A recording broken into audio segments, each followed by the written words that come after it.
Hello guys, welcome back to Shahi classes. First of all good evening to everyone. कैसे हैं आप सब? Hopefully आप बहुत अच्छे हैं। उम्मीद के हिसाब से सभी को राधे राधे, जय श्री कृष्णा, राम राम।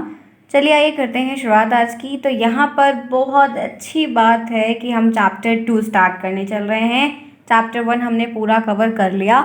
ये दूसरा चैप्टर है, 50 नंबर के पेपर में दूसरा चैप्टर हम कर रहे हैं, जो कि काफ़ी बड़ा चैप्टर है।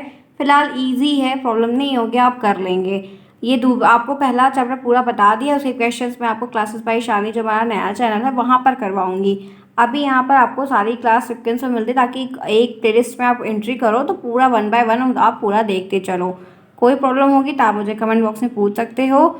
चलिए चलते हैं अपनी इस क्लास की तरफ। बिल्कुल भी वक्त को करेंगे वेस्ट नहीं, आप जुड़े हैं मेरे साथ। हम सब मिलते हैं डेली शाम को 4 बजे हम क्लासेस करते हैं। 4 PM पे हम लोग डेली 9 बजे क्लास करते हैं, और मैं 9 PM की क्लासेस में मैथ ही रखने वाली हूँ।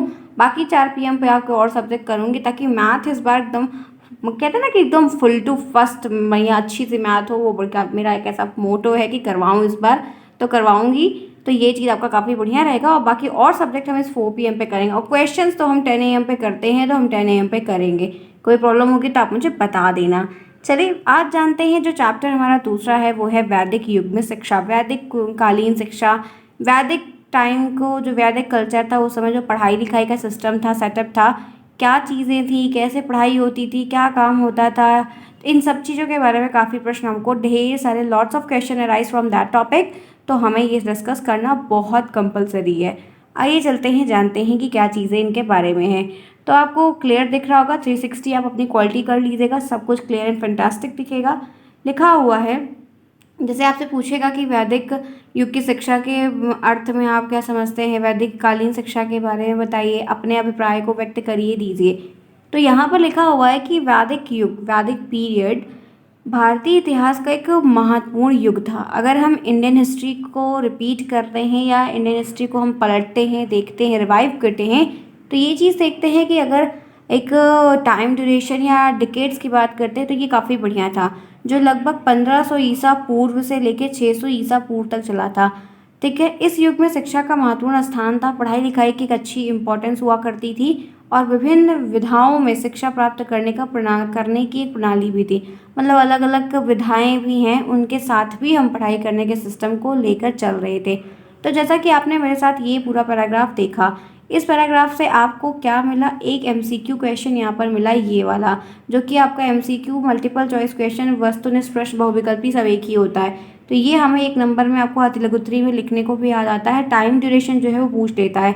तो टाइम ड्यूरेशन जो है वो 1500 से लेकर 600 ईसा पूर्व तक है। क्लियर? तो आपको 1 on 1 1 नंबर आपको यहाँ पर मिल जाएगा। इसी के साथ आइए कुछ और चीज़ें इनके बारे में हैं, जो इंटरेस्टिंग फैक्ट्स हैं उनके बारे में जानेंगे। आज तो मैं सिर्फ जैसे होता है ना कि एक इंट्रो देना, एक प्रस्तावना सामने आपके रखना, तो उस बारे में बताऊंगी। बाकी और जैसे जैसे पढ़ते चलेंगे, हर चीज़ को कवर करके जल्दी से समझते हुए चलेंगे। तो यहाँ पर आपका जो दूसरा टॉपिक है, गुरुकुल प्रणाली। गुरुकुल प्रणाली, क्योंकि उस समय गुरु और शिष्य, गुरु और शिष्य, शिष्य गुरु, शिष्य गुरु, गुरु शिष्य, यही चलता था। ठीक है, गुरु चेला जिसको कहा जाता है। तो गुरुकुल प्रणाली का पूरा सेटअप हुआ करता था। वैदिक युग में शिक्षा का प्रमुख स्रोत गुरुकुल था। आज स्कूल हैं, कॉलेज है, इंस्टीट्यूट है, बहुत सारी चीज़ें हैं, लेकिन उस टाइम ड्यूरेशन पे गुरुकुल स्रोत हुआ करता था। जो बच्चे थे वो अपने गुरु के आश्रम में रहते थे। गुरुओं के आश्रम में आज भी आश्रम वगैरह की व्यवस्था है। आप जौनपुर के एरिया के साइड में जाइए, उन महाराज जी का मुझे नाम नहीं याद है, मैं 1-2 दफ़ा गई हूँ वहाँ पर, और काफ़ी बढ़िया है। आप देखोगे तो वहाँ पे ऐसे बहुत सारे लोग हैं, ऐसे वो हट वट टाइप का पूरा बना हुआ सेटअप है, काफ़ी अच्छा लगता है उनके आश्रम में जाके। उन महाराज का मैं नाम भूल रही हूँ, अनिरुद्धाचार्य करके कुछ ऐसा समथिंग है। तो आप देखोगे तो एकदम वही वाली वाइब्स आएगी वहाँ पर। तो उस समय क्या होता था कि छात्र अपने गुरु के आश्रम में रहते थे। ठीक है, उस समय उनका आश्रम हुआ करता था, वहाँ पर लोग जाते थे, पढ़ते थे, रहते थे, विभिन्न विद्याओं की शिक्षा प्राप्त करते थे। अलग अलग कला से निपुण जो चीज़ें होती थी, उनके वहाँ पे गुरु श्रेष्ठ हुआ करते थे। बच्चे वहाँ पर जाकर ज्ञान की लेते थे, सीखते थे। गुरुकुल में धार्मिक और दार्शनिक शिक्षा के साथ साथ वैदिक साहित्य और विज्ञान भी पढ़ाया। गुरुकुल का दिमाग में ये साइकोलॉजी कभी नहीं सेट करनी चाहिए कि सिर्फ भगवान की पूजा पद्धति, वेद, यही सब बताया जाएगा। जी नहीं, आपको जो दार्शनिक चीज़ें हैं, जो वास्तविक जीवन है, वास्तविक जीवन के जितने पक्ष आते हैं अलग अलग परिस्थितियों में, वो सारी चीज़ें, जो साइंस है, और भी जो कलात्मक विषय हैं उनके बारे में भी जानकारी दी जाती है। ऐसा कभी नहीं कहीं मेंशन है कि किसी स्पेसिफिक ओरिएंटेड पे था, ऐसा कुछ भी नहीं है, ठीक है। हर चीज़ की जानकारी वहाँ पर दी जाती थी समय के साथ। तो गुरुकुल प्रणाली का जो सेटअप है वो बहुत अच्छा लगता था और वो पूरा सेटअप बहुत बढ़िया होता था। आगे बढ़िए। उसके बाद वेदों का अध्ययन, इनका एक बहुत ही फैक्चुअल पॉइंट है वेदों का अध्ययन। तो ये कहा जाता है कि वैदिक युग में वेदों का महत्वाकांक्षी अध्ययन किया जाता था और छात्र वेदों के मंत्रों को सुनने और याद करने का प्रयास करते थे। तो आप जानते हैं कि 4 वेद है, ऋग्वेद सबसे पुराना वेद है और बहुत सारी चीज़ें अलग अलग वेदों में लिखी हुई हैं और उन्हीं को पढ़ के यहाँ पर काफ़ी लोग जानकारी हम सभी को होती है। तो उस समय की जो पढ़ाई थी वहाँ पर वैदिक युग इसीलिए नाम पड़ा कि वेदों का ज्ञान, वेदों की दुनिया। वेद के बारे में ज़्यादा चीज़ें उस समय चर्चा में थी। वेदों के बारे में उनके मंत्र को बच्चों को बताना, सुनना, मंत्र उच्चारण करना, ये सारी चीज़ें हम जैसे मंत्र उच्चारण करते हैं, महामृत्युंजय जाप होती है, उनके उच्चारण होते हैं और भी लोग ओम का करते हैं, बहुत सारा मंत्र मेडिटेशन में करते हैं। तो उन मंत्रों से एक एनर्जी जो है बॉडी में जनरेट होती है, अगर आप मानते हो तो, ठीक है। तो वैदिक युग के टाइम ड्यूरेशन पे जब वही इन्वायरमेंट वहाँ पर हुआ करता था तो वो काफ़ी अच्छी वाइब्स को देता था, हमेशा हमेशा की तरह। तो वेदों की दुनिया वैदिक काल से रिलेट होती है, जहाँ पर वेदों के बारे में उस शिष्यों को अध्ययन दिया जाता था, बच्चों को बताया जाता था कि इसका अर्थ क्या है, मंत्र उच्चारण क्यों करना है, ये सारी बातें उनको उस समय के टाइम ड्यूरेशन में सिखाई बताई जाती थी। उसके बाद एक फैक्ट इसमें और है, यज्ञ और ऋतु अर्जन।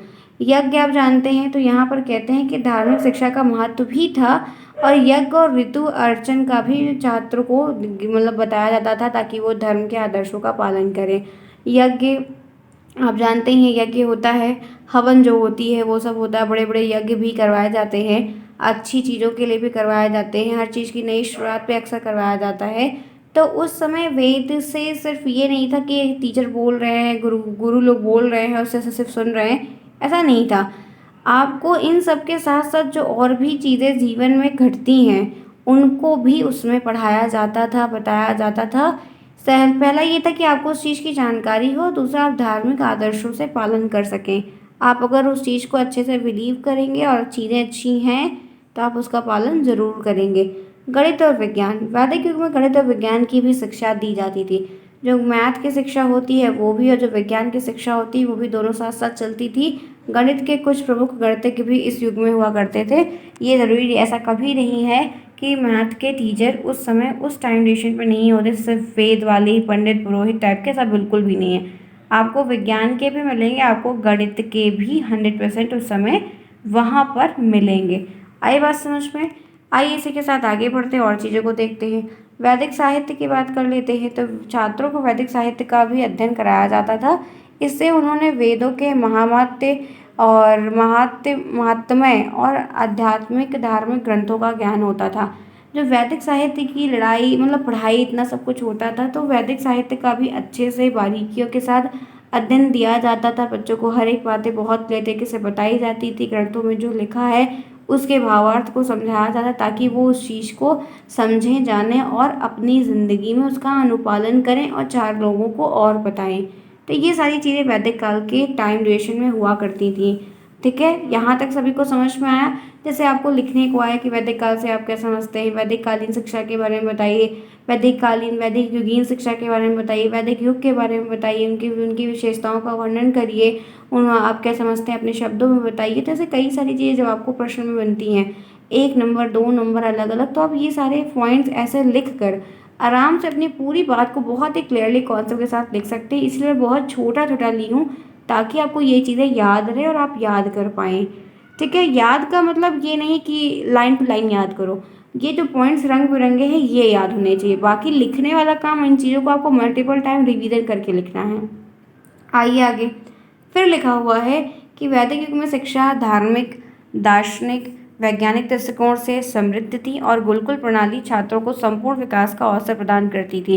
मतलब धार्मिक तरीके से, दार्शनिक तरीके से, वैज्ञानिक दृष्टिकोण के साथ काफ़ी अच्छी थी और हम इस सिस्टम के साथ चलते थे, विकास करते थे, उनको सिखाते थे, उनको अवसर देते थे। क्योंकि जब आप किसी चीज़ को किसी को मौका नहीं देंगे तब फिर उम्मीद नहीं कर सकते ना कि वो आपको बताए या आप उसमें अव्वल निकले।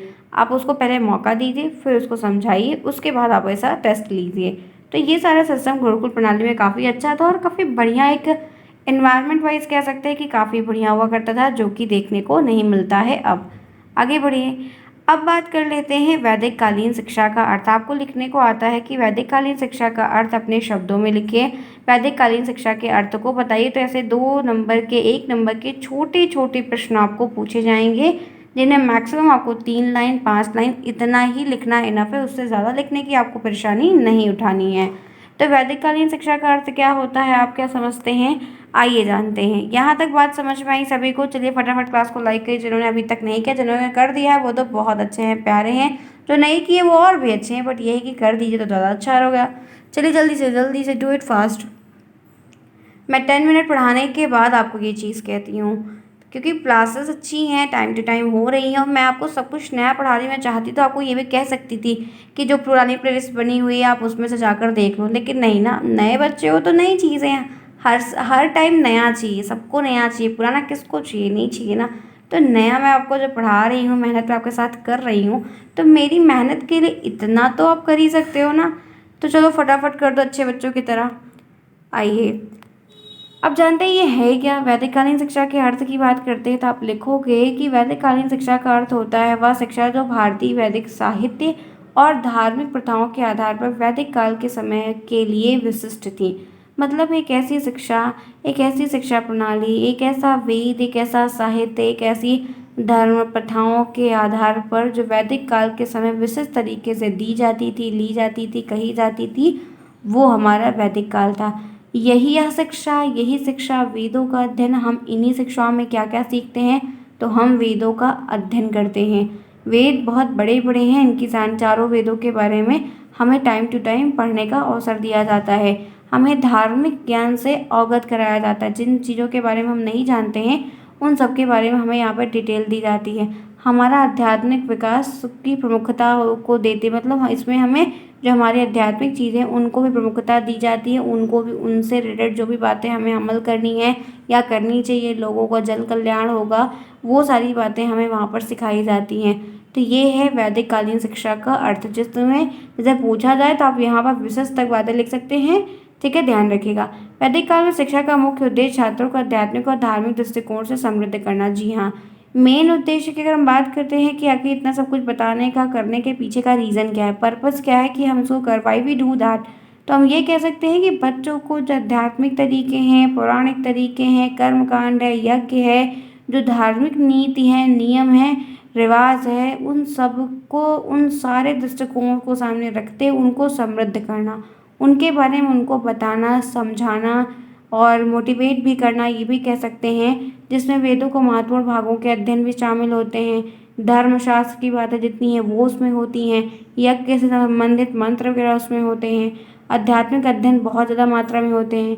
ये कह सकते हैं हम, और कहते भी हैं कि गुरुकुल प्रणाली के अंतर्गत छात्र अपने गुरु के आश्रम में जाते हैं और वहाँ गुरु के मार्गदर्शन से विद्या प्राप्त करते। बच्चा जाता है, उसके साथ आगे आप पढ़ेंगे तो उपनयन संस्कार, समापवर्तन संस्कार, प्रवज्जा संस्कार, ये 3 4 16 संस्कार जो कहते हैं ना कि 16 संस्कार होते हैं, 16 संस्कार में 3 4 संस्कार ऐसे होते हैं, मुझे 16 नहीं याद है, 16 आपके डीलेट में भी नहीं आएंगे, लेकिन 16 में से 3 4 5 ऐसे संस्कार हैं जो आप जब स्कूल में एंट्री लेते हो तो वैदिक काल का जब पीरियड चल रहा था तो वो संस्कार वगैरह किए जाते थे।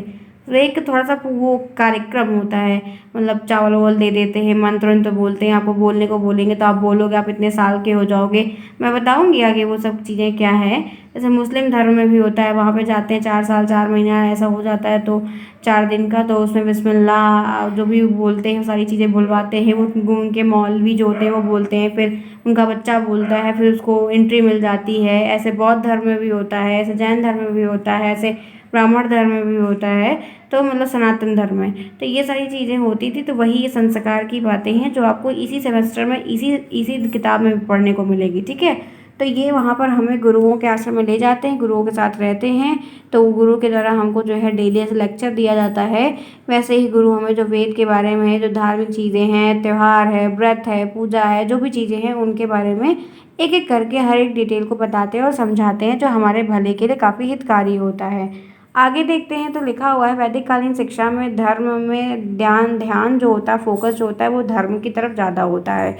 उस समय जितनी ज़्यादा आवश्यकताएं थी, जो भी चीज़ उसके हिसाब से धर्म काफ़ी आगे था। योग्यता के हिसाब से चीज़ों को देखते हैं, आध्यात्मिक विकास पर फोकस करते हैं, छात्रों की जो समृद्धि है, जो सही मार्ग पर चलने की क्षमता है, उन सबको विकसित कराना, समझाना, बताना। गुरुकुल प्रणाली छात्रों में संस्कृत भाषा और वैदिक साहित्य का मास्टर भी बनाती थी। ये ज़रूरी नहीं था कि सिर्फ बता ही रहे हैं, कुछ कुछ भाषा या कुछ कुछ सब्जेक्ट में उनको काफ़ी प्रवीण भी कर देते थे। संस्कृत भाषा का उस समय काफ़ी ज़्यादा यूज़ होता था, जो आज के टाइम पर हमें नहीं होता है, हम लोग नहीं करते हैं, नहीं पढ़ते हैं उतना। तो वो उस समय काफ़ी अच्छे तरीके से था, बच्चों को समझाया था, बच्चे पढ़ते भी थे, सीखते भी थे उन सारी चीज़ों को बहुत ही अच्छे तरीके से। उसमें काफ़ी कह सकते हैं कि मास्टर बनते थे एक प्रकार से। ठीक है, समझ में आई बात? आ गई बात यहाँ तक समझ में? बहुत सिंपल है, नहीं ईजी है, समझ में आ जाएगा, कोई प्रॉब्लम नहीं होगी, आप अच्छे से लिख लेना बस। आगे बढ़ते हैं तो इनमें दो मेजर पॉइंट्स आते हैं। पहला पॉइंट ये है कि वैदिक कालीन शिक्षा का व्यापक अर्थ। ये आता है कि वैदिक कालीन शिक्षा का व्यापक अर्थ बताइए, वैदिक कालीन शिक्षा का संकुचित अर्थ बताइए। मतलब वैदिक काल में उस समय शिक्षा का व्यापक अर्थ बताइए और वैदिक काल में शिक्षा का संकुचित अर्थ बताइए। तो व्यापक का मतलब बड़ा होता है, संकुचित का मतलब छोटू होता है। तो बड़े अर्थ में बड़े भैया का मीनिंग क्या है, तो आप बोल सकते हैं, बता सकते हैं, लिख सकते हैं कि इसका अर्थ है जीवन पर्यंत चलने वाली शिक्षा से, जो लाइफ टाइम चलने वाली शिक्षा है। ठीक है, जिसका कोई क्लास का ग्रेड नहीं, class 1, class 2, class 3, class 4, class 5, ठीक है, कुछ भी नहीं है। मुंबई के एरिया के जो लोग, महाराष्ट्र के लोग हैं, वो कहते हैं ना 15वीं में, 16वीं में, 20वीं में, 22वीं में। कुछ रिलेटिव्स हैं, वो जब आते हैं तो पूछते हैं कभी कभी किसी से, तो ये कहते हैं तुम 15वें में, तुम 16वें में। तो वो उनका 15वां 16वां, हमारे यूपी के एरिया में तो 12th तक ही होता है ना, उसके बाद से कहाँ ये सब होता है। तो ऐसा उधर का लोकलाइजेशन है। तो वही कहते हैं कि शिक्षा का व्यापक अर्थ हर टाइम पे अलग अलग होता है। तो ये है कि एक ऐसी शिक्षा जिसका कोई स्कूल का ग्रेड नहीं है कि कक्षा 5 में गए, 4 में गए, 6 में गए, कुछ नहीं। जो लाइफ टाइम है, जिस दिन पैदा हुए तब से जिस दिन से मर के उस मिट्टी में फिर नहीं चले जाएंगे, तब तक की जो शिक्षा है वो व्यापक शिक्षा है। ऐसा इसलिए कहा गया है कि शिक्षा को ऐसा साधन समझा जाता है, या हम मानते हैं, जो मनुष्य को सभ्य बनाती है। ये बड़ा अच्छा वर्ड है, मनुष्य को सभ्य बनाती है। सभ्य कौन होता है? अच्छे से जो उठ रहा है, बैठ रहा है, खा रहा है, पी रहा है, सोच अच्छी, विचार अच्छा है भाई, मतलब कि लड़ाई झगड़े नहीं करना, पंगे नहीं करना, उंगली नहीं करना, जो भी कह लो। तो उसका जीवन काफ़ी उन्नत होता है, सही तरीके से जीवन यापन होता है, चलता जाता है, एक समय का पहिया चलता है, चलता जाता है। तो इस तरीके से मनुष्य का जीवन भी मनुष्य जीवन भी विद्यार्थी जीवन होता है। वो जब तक मरता नहीं तब तक कुछ ना कुछ, कुछ ना कुछ, कुछ ना कुछ अलग अलग स्टेज में वो अलग अलग प्रकार का विद्यार्थी होता है और सीखता जाता है। तो व्यापक अर्थ का मतलब क्या हुआ कि बहुत बड़ा, हर एक पक्ष, हर एक समय के साथ आप सीख रहे हो। ठीक है, आगे बढ़ते इसी के साथ देखते हैं नेक्स्ट, शिक्षा का संकुचित अर्थ क्या होता है। एक छोटू सा अर्थ क्या है, छोटा अर्थ तो कहेंगे कि इसका अर्थ ये है कि इस उस शिक्षा से है जो औपचारिक होती है, जो स्कूलों में दी जाती है, मास्टर्स के थ्रू दी जाती है। ठीक है, कक्षा 5, कक्षा 6, कक्षा 8, 12। ठीक है, बालक अपने जीवन में कुछ वर्षों के लिए गुरुकुल में रहता है, फिर बाद में ब्रह्मचर्य कोई करता है तो कोई गृहस्थ में चला जाता है। ठीक है, कोई गुरुओं से ज्ञान प्राप्त करता है, वहाँ की शिक्षा लेता है, सर्वांगीण विकास होता रहता है, जीविकोपार्जन चलता रहता है। हमें शिक्षा इस तरीके से दी जाती है कि हम उस योग्य बन जाएं, ताकि वहाँ से सीखें, आगे बढ़ें। तो गृहस्थ जीवन में जा रहे हैं तो ऐसा कुछ काम व्यवसाय करें जिससे दो रोटी कमा खा पाएँ, ऐसा भी सिखाया जाता है गुरुकुल के सिस्टम में। जो भी बच्चे पढ़ने जाया करते थे, ऐसा नहीं है लिखा कहीं पे कि वो फिर साधु संत भिक्षु ही हुआ करते, जिसकी इच्छा होती थी स्वयं की, फिर वो वहीं पर रह के आश्रम में रहकर आगे की पढ़ाई पढ़ते थे। नहीं, जिसकी इच्छा नहीं होती थी वो अपने घर को, अपने ब्रह्मचर्य जीवन को छोड़ के गृहस्थ जीवन में जाते थे। तो वो शादी करते थे, बच्चे होते थे, वो उस तरीके। तो जो गृहस्थ जीवन में जाते थे वो तो कुछ कमाए खाएंगे कि नहीं खाएंगे, तो उनके लिए व्यावसायिक शिक्षा के लिए भी ऐसे सब्जेक्ट को पढ़ाया जाता था जिससे उनका जीविकोपार्जन हो जाए, मतलब उनके साथ जो उनके रहने वाले और इंसान सके संबंधी, वो उनको भी कुछ खिला सके। तो ऐसे भी विषय पढ़ाए जाते थे, सिखाए जाते थे। जैसे जो भी काम हुआ करता था, कढ़ाई बुनाई का काम, पेंटिंग का काम, डिज़ाइन का काम और आर्ट वगैरह का काम, और भी जो भी काम हुआ होंगे, लकड़ी कारपेंटर का काम। जैसे आज वो ITI वाले होते हैं तो लोग करते नहीं, पॉलिटेक्निक वाले नहीं, ITI वाले जो कोर्स बच्चे करते हैं वो ऐसा काम सीखते हैं ना, उनको फिटिंग का, फिटर का, इलेक्ट्रिशियन का, पेंटिंग का, फला फला चीज़ों को सिखाया जाता है। वो उस कोर्स में ऐसे जाते हैं ताकि वो सिविल इंजीनियर वो वाले बन सकें।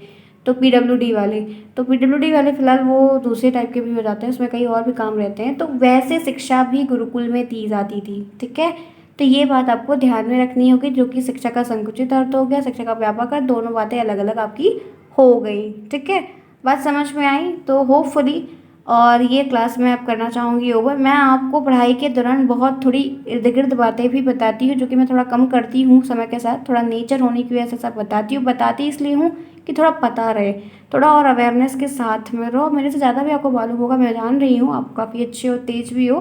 बट ये है कि चीज़ों को थोड़ा-सा इवॉल्व करके दूर-दूर के एग्ज़ाम्पल्स देखा करो, तो एग्ज़ाम्पल्स जो होते हैं वो याद होते हैं। हमें ये बातें नहीं याद होती, सिर्फ़ एग्ज़ाम्पल्स याद होते हैं कि इस चीज़ के लिए क्या सूटेबल पड़ेगा। ठीक है? चलिए फ्रेंड्स, फिर उम्मीद है कि क्लास अच्छी होगी। आपने आज दूसरा चैप्टर स्टार्ट किया तो अच्छी बातें सीखी हैं।